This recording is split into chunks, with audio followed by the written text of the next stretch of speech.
No. The name of this podcast is not a euphemism. It is based on the piece of folklore that if you bury a sausage, an actual sausage, you filth bag, in the grounds the night before your wedding, you will have sunshine the next day. And I'm sure you will agree, if you are in the UK, we could have done with burying some more sausages in 2024 because the weather has been atrocious. I'm going to ease you in gently. So if you are feeling a bit frazzled by your wedding planning, or you are at the beginning of your wedding planning journey, this is a great episode for you because we're not really talking about wedding planning as such. But I have got Stacia and Shifra from the Norfolk Folklore Society on. I have been a big fan of theirs for years, and they have looked into the myth of the sausage. We're going to be investigating the question of the sausage. And they're also going to tell us a little bit about some other wedding-related folklore. It was super, super interesting. And I'm also going to read out some of my Instagram followers' stories about them burying sausages as well. It is actually more amusing than it sounds. Anyway, I am going to leave it there. I hope you enjoy this first episode. And let's get on with the show. Hello, it's Shifra and Stacia from the Norfolk Folklore Society. How you doing? Hello. This is very exciting. Excellent. Well, I'm so happy that you're here with me today to address the question of the sausage. So, okay, I'm going to ask you individually before I gave you this assignment. Stacia, had you heard of this tradition? I had heard of this. I run a wedding venue. So of course. I've had couples ask to bury the sausage upon my property. Have you really? And yeah. And did you give them permission? Yeah. I mean, I kind of feel that whatever the bride wants, the bride gets, pretty much. So yeah, we have in so many ways allowed couples to bury the sausage at our venue. I'm sure they have. That took a minute to register what you meant then. I'm so innocent. We are all about the customer and the customer service. Oh dear. But yeah, so I had heard of it, and we have had brides ask, couples ask, and indeed grooms ask if they can do this. And yeah, I mean, we've got a garden. If you would like to bury the sausage at the assembly house, this is something we can provide for free. Amazing. I'm so happy to hear this, and I don't know why I never thought about that, Stacia, because I don't know why I never thought about it. It's because I always forget that there are gardens there. It's because you're city based, aren't you? Also, and I don't associate that with gardens. I have another life outside of the folklore society, which is sad, obviously, but I have to do something else. But yes, so we are very aware of a whole range of weirdness that surrounds weddings. I love that. I'm so excited to learn more from you guys today. And Shifra, had you heard about this yourself? So I'm not so much in the wedding world.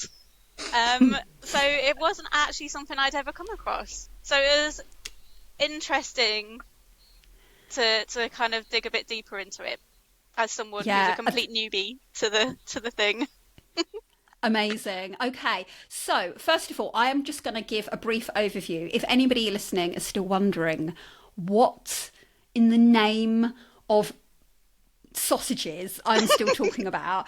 So there is a tradition where if you bury a sausage in the ground, not that sort of sausage, don't put that in the ground, the night before your wedding, then you will have sunshine the next day. And that is the myth/folklore. Now, I did a survey, a poll on Instagram, because I wanted to see how many people had heard of this, or the percentage of people that had heard of it. And I think we had something like 110 votes, and 57% of them had heard of it. And when I speak to my clients, and if I ever mention it, and I always have to preface it with, it's not a euphemism, what I'm about to say. I would say it's about 50-50% for them as well. Please tell me more about where this crazy folklore comes from. Shall I go first, Asia? Or? Yeah. Yeah. You go first. Okay, so I went down some weird rabbit holes of this, and some of it was definitely not safe for work. This is a safe space. This is a safe space. I'm happy for. Yeah, I had to make sure I whatever. clarified the context of why I was Googling burying the sausage. And the old wives' tale is, so you bury a sausage the night before the wedding to ensure sunshine or nice weather. There seems to be a little debate about whether it's an uncooked sausage or a burnt sausage. And actually, I found out that it can be any member of the wedding party, so it doesn't necessarily have to be the bride. It can literally be, you can get everyone who's coming to the wedding to do it if you're like really worried. So, okay, I didn't know that. That was new to me, and I'm definitely going to pass the information on to my clients. So, just to go into how Stacia and I work, we will have like a question like this, and we both go off and do our own research. So I have no idea what Stacia's found out. She has no idea what I know. And then we just see what happens. So I couldn't, and this might not be news that you want to hear, but when they say it's an old wives' tale, they might not be telling the truth. Is it a modern thing? Well, I've not been able to find any mention of this before 2021. And all of the references that I found have been online sources. So none, I mean, you can probably see behind me, I've got like tons and tons of folklore books. I have, online libraries where I've collected folklore books, and I know Stacia's the same. In any of those books, I've not found a single references to sausages and weddings. And I don't know, Stacia, how about you? Have you managed to find anything? Well, I've got one vague kind of possibility, which is there are definitely folklore stories about something being buried. Mm-hmm. Yeah, I did find that as well. Before I've got a prop for that in a bit. About something being buried before your wedding day. The closest I can get to a sausage, I found mainly that it is raw. That they should be raw. Okay. But the closest I can get is there is an old piece of folklore, which actually is old, which is that it's bad luck to see a pig running across the road on your wedding day. So you can kind of see where that could be going. That rather than seeing a pig, you bury a sausage. Yeah. And that is an old piece of folklore, that if you see a pig running across the road before your wedding day, I'm talking night before, morning of, that's bad luck. Well, so I can only think that this kind of comes from there. Yeah. Nothing about sausages, I fear. Same as Shifra. This is very modern, I think. I found it interesting that a lot of the online, in fact, nearly all of the online sources were like, the origin is not known. I found one that said it might have originated in Germany, and a couple have said, oh, it's a northern UK tradition. But most people say about the northern UK. Yeah, most sources say, oh, it's unknown, which is kind of code. So our background as well is we used to work for a local newspaper. And it's kind of unknown, like that kind of thing is code for they've either not checked their sources, they've just taken it from somewhere else. And then it becomes folklore. And then it will be a modern. Yeah. It's quite a nice example, isn't it, of how folklore comes to exist. Yeah. Yeah. Yeah. And the this other will thing is be in the new folklore books, won't it, about weddings? I mean, I've got several here and it's not in there. Yeah. But it will be in future volumes. Which is actually really cool, because we can pinpoint like the start of this, which is really rare. Like we'll be able to say this started in like 2021, and in 100 years it'll be like standard tradition that everyone does. It's really nice that we'll be able to see that. What's really interesting is I actually mentioned this to my mum this week, and I mentioned this to her, and she seemed to give me the impression that she knew what it was. And my mum's never been on TikTok. My mum's never even been on, virtually never even been on the internet. So I need to ask my mum more questions about this. Yeah, definitely. Maybe your mum is the origin story. Maybe she is. Maybe my mum is. Maybe this is all my mum's fault. Oh, Shifra's knocked her. I got too excited about the prospect of your mum being the source of the folklore. Amazing. Okay, so do you have any other information on this, or are you happy for me to read out some stories? Well, go for some stories if you want. Okay, so this cracked me up so much. So Holly Victoria from Instagram messaged me to say, burying the sausage did not work, although my mum did panic and just throw it in the reeds in the hope that it would work. So I think maybe that doesn't count as burial. Yeah, just chucking it in some reeds. If you're gonna go for the folklore, go for the folklore. Yeah, you've got to do the ritual. Don't be half-arsing that. But why was she panicking? Yeah, if Holly is listening, hopefully she will be. I'd like some more information on what she panicked about. Like, was she afraid of the texture of the sausage and was like, whoa, and just like threw it into the reeds? Or was she in a rush? She was like... Kind of more fly tipping than folklore, really. But do you know what I like to think when I read to this? I thought, I really hope that a bit of wildlife enjoyed that sausage a lot, and had a delicious dinner. Yeah. Okay. So this next one isn't a story as such, but this is super cool and interesting, and this could be the beginning of new folklore, by the way. So Crane Fist on Instagram alerted to me somebody who comes under the name of Penold on Instagram, and they got married recently, and instead of burying a sausage, they buried a picture of Chapel Roan, and then they had a rainbow the next day rather than sun. Oh my god, that's so cool! How cool is that? So I'm sure most people know who Chapel Roan is. Stacia, do you know who Chapel Roan is? Hopefully I'm saying her name right, because I'm not Gen Z, so I'm concerned about this. But because she's a very colourful character, so I thought the rainbow was like amazing. So that does lead me to think, what else could we bury to create other stuff? I kind of feel some of the guests that came to mind I would have quite liked to bury before, so they didn't come. Well, actually, that would have been quite good. I did think about this. It's quite in magic, when you're burying stuff, so magic is very symbolic. So if you bury something that looks like a guy's junk, it kind of represents that. And when you bury stuff in magic, it's usually to kind of get rid of it.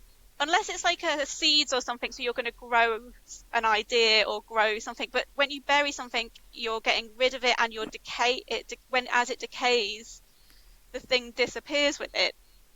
So it's quite a weird one to do. I don't know how you felt about that, Stacia. Like, maybe if you're frightened about your wedding night in the olden days, and you were worried about the deflowering element of your nuptials, then that might have been a thing. Yeah, I did wonder if it was symbolic of a phallic symbol. Well, this is it. In magic, it definitely would be. Okay, interesting. Right. Somebody, Alice, this is my client Alice. She's getting married next week. I'm so excited for her. She said, my cousin does have a story. She said one of our friends didn't know whether it was meant to be raw, cooked, fully submerged, half submerged. I think he planted around 7 sausages. The sun came out as they left the church. Oh. Could you just imagine seeing like a whole row of like half buried sausages? That's a nightmare, isn't it? That's like something out of Texas Chainsaw Massacre, isn't it? I can't see how anyone could think that was good luck. Yeah, foxes might come and just make a noise and dig it all up and cause chaos. Okay. Oh, okay. So this is another funny one. because this does raise a lot of questions, I'm sure you'll agree, about I mean, you answered the question earlier on about whether it needs to be cooked or not, and you said raw, but it just raised so many other questions for me, which kind of come into play in the story here. So Holly says, we buried a sausage. We're both vegan, so I got my friends to buy it, and he went and got turkey sausages. Anyway, there is a gross turkey sausage buried in Fishley Garden, which I buried with a spoon so I didn't have to touch it. Beautiful sunshine on the wedding day, though. Also, my mother-in-law got married and buried a whole pack of sausages, and it was about 35 degrees the next day, so everyone was sweating. So wouldn't recommend burying that many. Yeah, so maybe if you bury too many, like, it's going to be too hot. Maybe this is an environmental disaster. Maybe this is speeding up global warming by the burial of these sausages. Oh dear. And the last one I had, which this is probably something that I'd do. It says, and this is Amy Jane Lawrence, makeup artist. She said, did a wedding this year, was forecast rain, but they buried a sausage, a meat sausage and a vegetarian one to cover all bases. And they had bright sunshine all day. I mean, it does sound like it works. So, you know, if it works, give it a go. Like, there's no harm, is there? So, no, I suppose not. I mean, it is biodegradable and all of that. Mm-hmm. I had a client this year. She got married on the last May bank holiday weekend this year. And I don't know whether you remember it or not. But it was absolutely apocalyptic rain. I mean, it was awful, pretty much all day. And I turned up to the venue and she just looked so sad. And I'm like, are you okay? And she's like, no, I couldn't sleep at all last night. And I just started Googling, can I pay to make it stop raining? So she messaged me and she said, we could have done with burying some sausages. And I was like, mate, we would have needed to have buried a complete butcher shop to stop the rain on your wedding day. It was completely insane. But do you know what I will say is that, and I'm sure you'll agree, Stacia, is that raining a wedding day doesn't spell complete disaster. You know, like it is what you make of it. And good luck, isn't it? Well, this is it. In some cultures, it is good luck. Yeah, that too is a piece of wedding folklore, which I'm sure was invented by venue owners like myself to say to people. But on my wedding day, it hammered it down. All my wedding pictures outside have got rainbow umbrellas in them, and I actually think that they look better than had the umbrella not been there, because I didn't want to have any pictures done because I hate having my photo taken, really hate it, and had to be so I'm sorry outside. that I've brought you onto a video today, Stacia. I do apologise for that. But the umbrellas then became a really key part of all the pictures outside, you know, with people kind of behind them, and we kind of thought it might rain, so we had loads of amusing umbrellas to have. But you know, I mean, tell me more. The majority, unless you have an outdoor wedding, in which case you do need to bury a great deal of sausage. But otherwise, if you've got an indoor venue, you're just not outside, so it doesn't really make any difference. It wouldn't make any difference at ours if it rained. I suppose confetti shot, but other than that, you know, you're inside for 90% of the time. So we never have problems when it rains. Certainly with us, outdoor venue's different. That is lap of the gods, isn't it? My client had a kind of a half, it was like half inside, half outside type of venue. The outside was really pretty, but I saw her photos after the after the event, and they had such a nice time and the photos were amazing. And honestly, I think that, I know it's easy for me to say because I didn't have any rain on my wedding day, but I was mainly indoors anyway, so even if it had rained, it would have been fine. I just think it is what it is, and I think in this country you just need to prepare, don't you? You just need to prepare. Yes, we do suggest to people that to speak to their wedding photographer and say, okay, you know, it's okay them coming around and looking at the venue and working out what they're going to do. But if they are relying on outdoor pictures, and certainly with us being in the centre of town, we quite often, photographers will take people to the market, to kind of impressive places, the arcade. Arcade's obviously fine. But, you need to factor that in. If it's going to hammer it down, then either you need to think about coming back the next day or having that option, or you need to have a photographer who is clever. And most, 99% of them now are.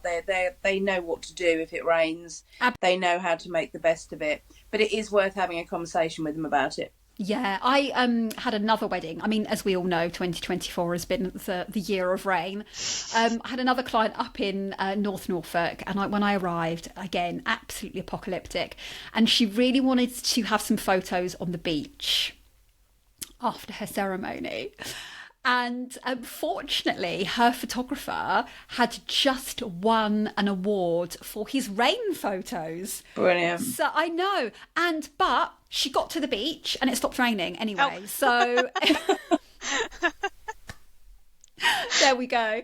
But okay, no, that's amazing. Thank you so much. Did I have any other questions about this? We have. Did you, Shifra? Did you find anything about other burials? Yeah. So I found two things which you can bury, which are meant to protect, like to make sure you have sunshine. I'll go for the first one because I have one. I thought you might. I have one in my front room. So one of them I think is Irish. Yeah. The Infant of Prague. Yeah. Yeah. So there is a custom in Ireland where you are supposed to, the infant, obviously Catholic, the child of Prague is a statue of Jesus, but kind of Jesus at a fancy dress party, really, isn't it? Yeah, kind of very dressed elaborate. up with robes and kind of really, really elaborate. And every Irish home would have one. And one of the bits of folklore here. I'm excited to see this. Oh, wow. That is my Infant of Prague. I should have one of these, really. You would take, pardon? I should have one of these. I haven't got one in my house. Irish heritage. Well, terrible. Your birthday coming up. But yeah, so it was buried, or it was put under a hedge or buried the night before a wedding, in order to ensure good weather and kind of good fortune. But it was particularly lucky if the head fell off. Mm. Oh. But you couldn't knock the head off. The head had to naturally fall off. Yeah. So did they go back the next day and dig it back up again? Because I imagine these things were precious. Back in. And there are loads of other traditions, such as you'd put money underneath the Infant of Prague, and he was supposed to kind of look over your house and make sure you never were wanting for cash. But it was really on these wedding days, because obviously the whole backdrop to all of this wedding folklore is that weddings were so important. I know they are now, but before they were the making or breaking of a woman. If you weren't married, then you were done for, and you would spend the rest of your days just looking after old members of the family. So you had to get married. So the sheer amount of wedding folklore, of love folklore, of kind of divination about finding your husband to be, and it's always husband to be, not wife to be, is immense, because it kind of reflects the times. And I guess, we like folklore because it's fun, but then folklore was necessary, wasn't it? Yeah, you needed that kind of like magical assistance to make sure things succeeded and went as you wanted. Yeah, or at least be doing as much as you felt able to procure a man, the children, all of the things that made you a proper woman. Yeah. No, that's really, really interesting. Amazing. I did not bury the Infant of Prague, and it rained, so there we go. That's quite a large example, isn't it? Most of the ones that I saw that were being buried were like really little. So go big or go home. That's what I say. So the other one. What can I say about having a particularly big one? Oh my God. I knew this would happen. I knew this is where we would end up, and that is fine. I welcome it. So the other. What was your other buried thing, Shifra? Yeah. So I found. So this originates in the southern states of America. Yeah. And to ensure sunshine on your wedding day, and these rules are quite strict, you have to bury a bottle of bourbon So not whiskey, bourbon. And apparently there is a difference, but I don't really understand that. And I'm sure people will be very annoyed with me for that. But I don't know. It has to be unopened. Has to be exactly a month before your wedding. Okay. It has to be near the site of where you're saying your vows. So if we went to the assembly house, we'd have to go a month before and find somewhere next to the sausages. The whiskey plot. I'm probably digging that back up.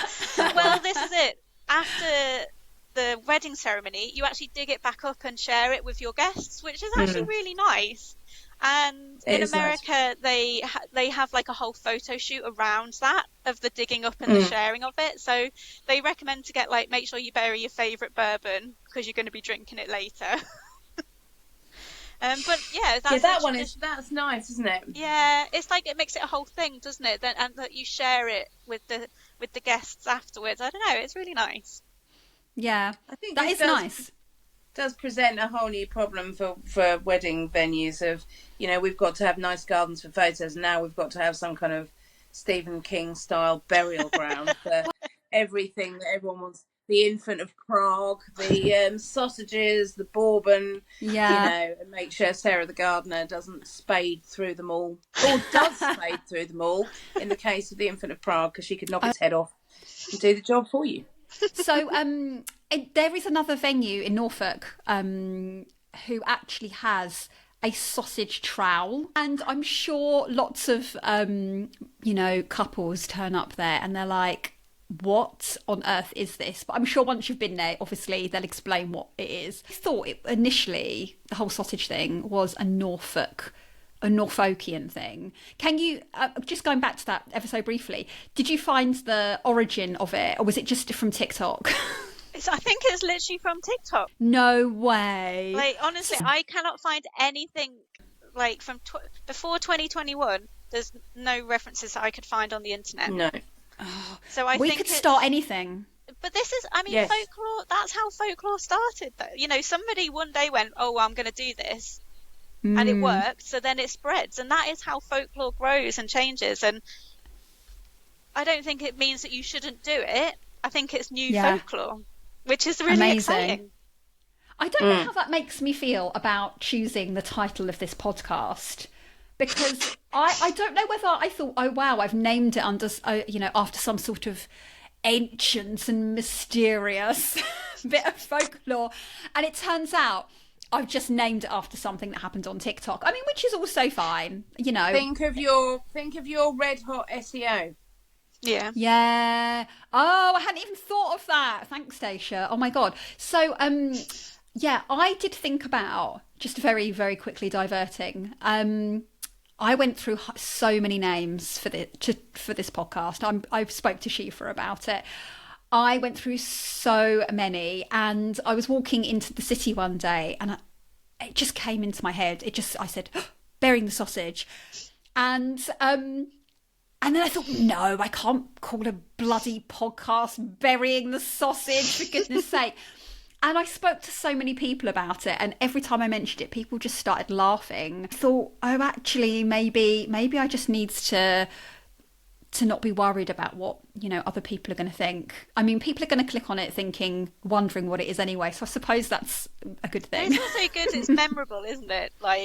Yeah. Never worry about what people think. Yeah, don't ever worry about that. No, I mean... No. That, do you know what, that really is one of the values that I want in this podcast anyway. It's about, just doing your wedding your way without worrying about what other people think. And I'm sure obviously both of you totally agree with that as well. Do you have any other strange traditions or folklore for me? Well, I mean, wedding superstitions and customs are wild. And I honestly think that you could do a whole series just about this topic, because there's so many. Yeah. And wow. I think, because... You need to do that on your podcast. Yeah, maybe a whole series. I think because we travel more as well, and the world is more connected, we're picking up things from other countries, it's all getting intermixed, and one that I quite liked from Greece, again, we're talking about like symbolism in magic and stuff, is that Greek brides carry a lump of sugar in their wedding gloves to add sweetness to their married life. But that's an old one, and people still do it today. And I think that's quite sweet, although a bit sticky. You might want to use a sachet of sugar. Even things that you would more peg as tradition as opposed to folklore, have folkloric kind of roots. So, you know, a couple off the top of your head, carrying the bride over the threshold. That began in medieval Europe, and it was believed that brides were extra vulnerable to evil spirits through the soles of their feet.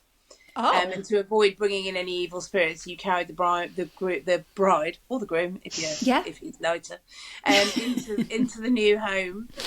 Wedding veils, that goes back to Rome. Evil spirits were jealous of happiness. So you would wear a veil to disguise yourself so they didn't realise you were the one getting married. Garters, those two showed that a wedding had been consummated when you needed to prove this kind of stuff.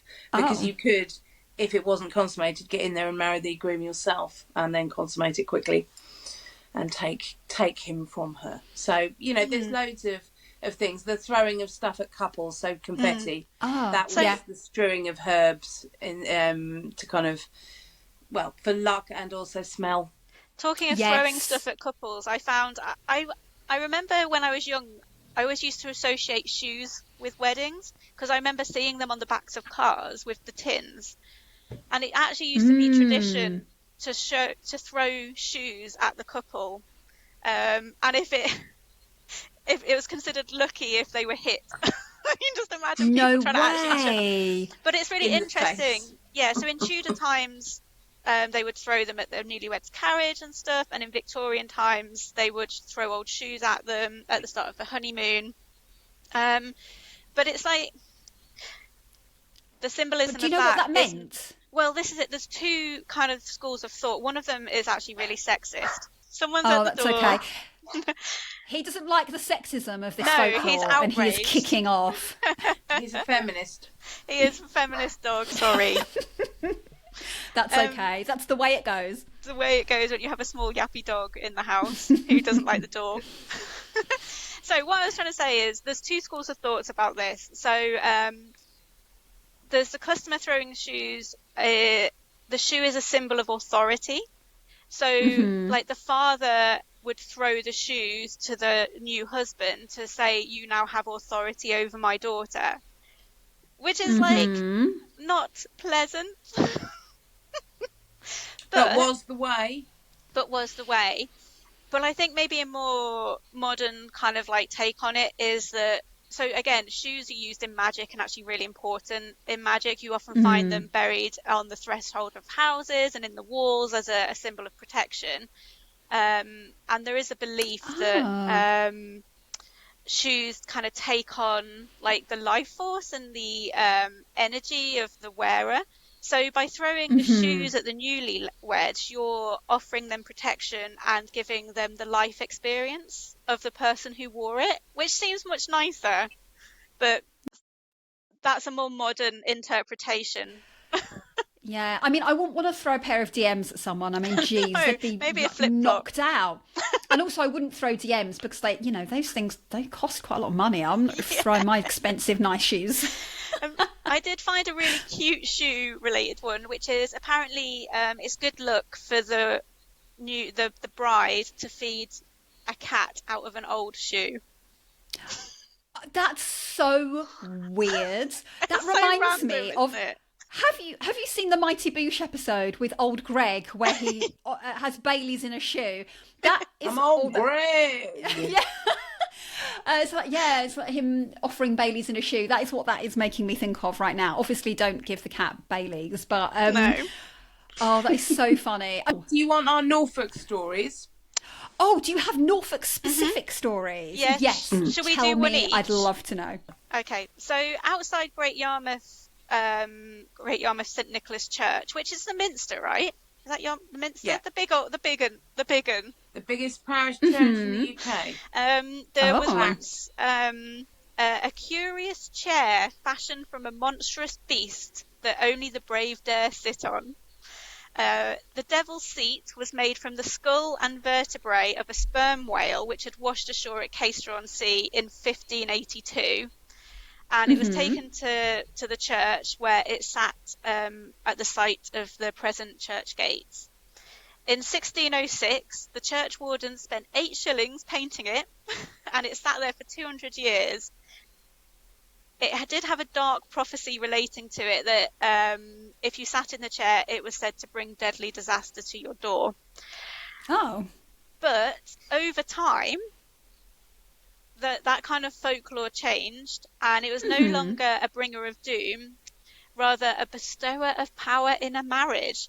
Fisher folk claimed that whoever was fastest to sit in the seat after a marriage ceremony, be it the bride or the groom, they would be the one destined to rule the home for the length of the partnership. I just love the idea of people like just absolutely bombing it to this chair.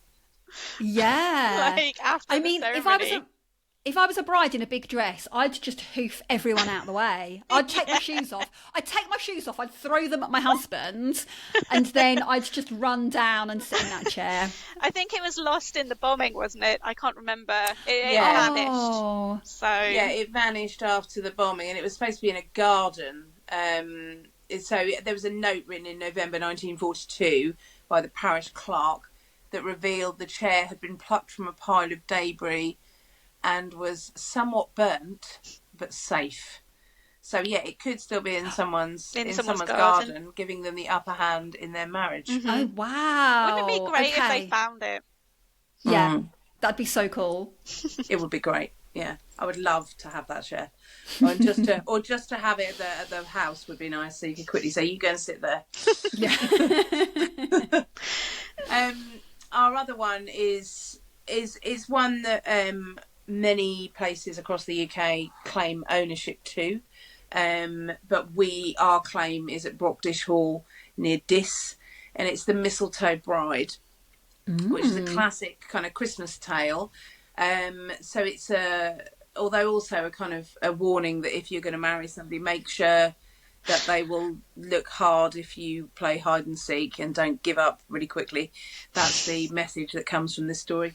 So it's basically a horror story, and it was based on a poem written by Thomas Haynes Bailey in the 1830s, but allegedly a true story that became a poem. So a couple marry, a baron and his bride, and they get married at Christmas in this big ceremony. And after they've kind of had the ceremony, they've had the feasting, and had a bit of dancing, they for some reason, in a bit of a hide the sausage manner, decide to play hide and seek. So everybody kind of, as you do, so everybody kind of disappears, including bride. The groom is looking for everybody, and they can't find her. They find everybody else, but they can't find the bride. She's gone missing. Oh my God. And so the tale is that he thinks that she's developed cold feet, and on the pretext of playing a game, she's kind of escaped into the night.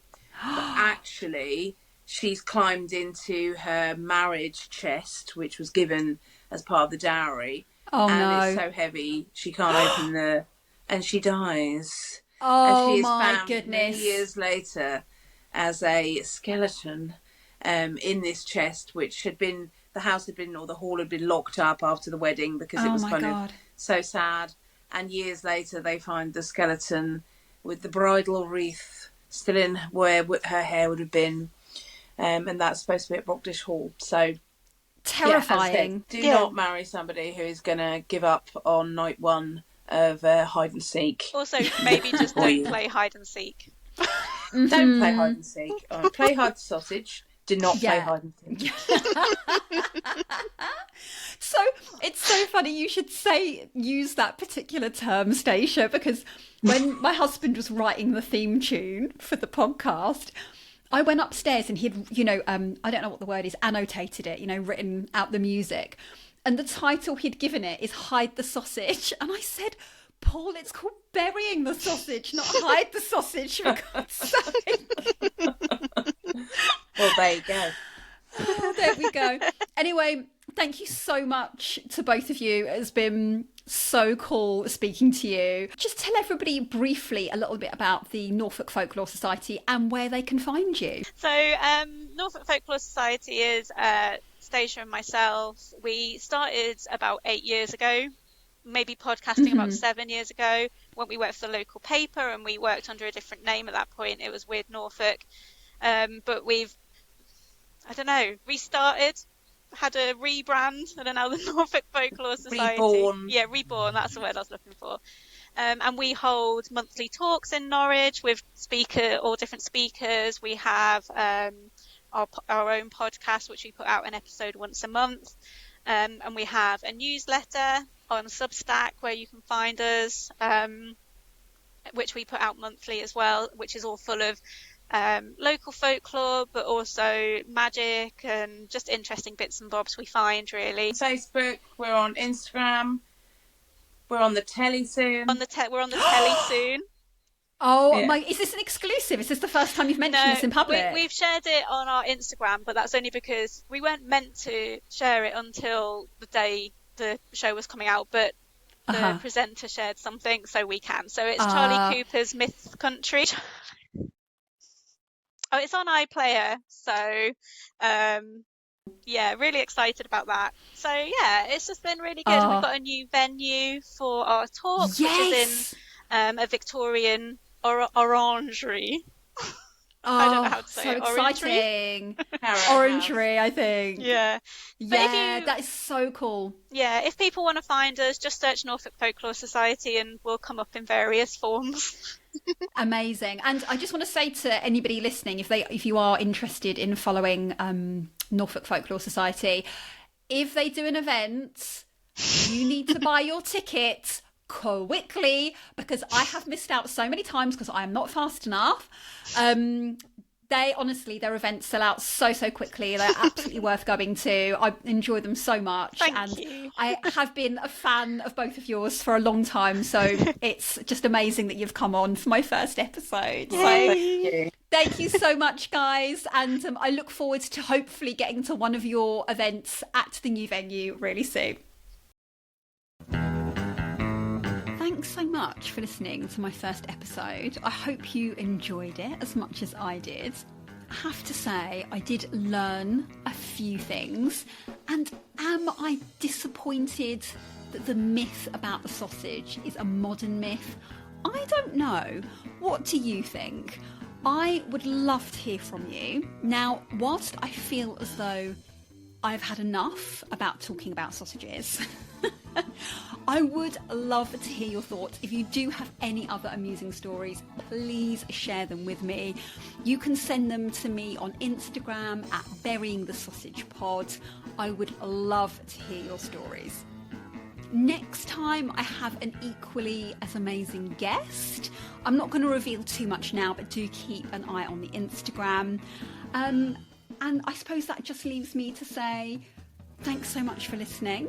The episode was produced by me, Amy Taylor, and the music was by Paul Finley.